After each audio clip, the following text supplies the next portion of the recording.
Bom dia, senhora presidente, senhoras e senhores vereadores. Eu não poderia deixar aqui de falar aqui, primeiramente, relatar aqui a breve passagem do vereador Alberto Meneguzzi, que foi uma honra poder trabalhar junto com ele.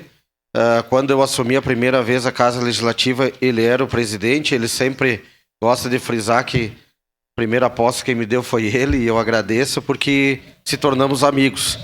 E independente da questão ideológica, de a gente pensar às vezes um pouco diferente, a gente sabe respeitar o ótimo trabalho que o vereador até então fez pela casa. E essa questão da feira e a Praça das Feiras aqui debaixo, aqui, onde todo mundo conhece, frequenta, próximo à estação férrea. Eu, como trabalhei no governo Alceu, juntamente com o artesanato, a gente entende o quanto é importante para Caxias do Sul ter feiras de artesanato para essas pessoas poderem comercializar o seu produto.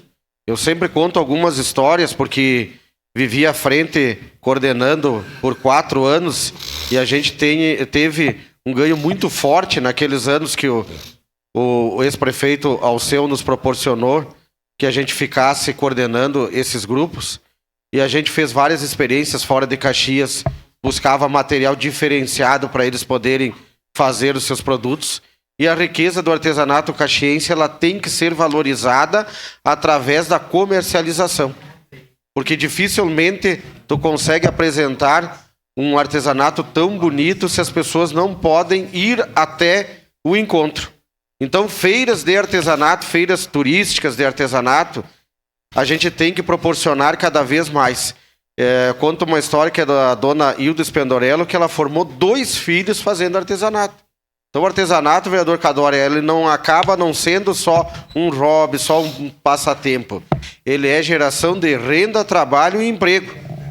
Ele começa lá atrás, talvez com uma pessoa, né, se apaixonando pelo artesanato, mas que futuramente, de tão rico que ele é, em decorações, e tão rico que ele é em qualidade, ele acaba se tornando uma pequena empresa que pessoas sustentam a sua própria família, formam seus filhos, só que eles precisam ter a geração, né, da questão da renda, que é através das vendas. Então, acredito eu que as feiras de artesanato, elas têm que ser incentivadas cada vez mais. Eu, enquanto estive à frente, fizemos uma das maiores feiras de artesanato dentro dos pavilhões da Festa da Uva, que foi a Mãos da Terra, que foi público sensacional, um dos maiores públicos que já aconteceram, que foi na de 2014. E aí, de posterior, a gente fez diversas outras dentro da Festa da Uva, que se tornaram referência para Caxias do Sul. Tenho certeza absoluta que temos que ocupar mais essas praças, porque elas ficam ociosas e a gente tem como ocupar através, principalmente, do artesanato dessas pessoas que precisam colocar os seus produtos à mostra e num domingo, por exemplo, ou num sábado, tenho certeza absoluta que as pessoas vão ter um local para ir, para se divertir e também para adquirir um artesanato de qualidade, que Caxias do Sul mostra isso e é referência nacional. Então, parabéns, é um projeto importante e eu tenho certeza absoluta que será bem-vindo, principalmente para esses mais de 150 artesãos que são expositores e se torna um ponto de encontro de convivência comunitária. Obrigado, senhora presidente.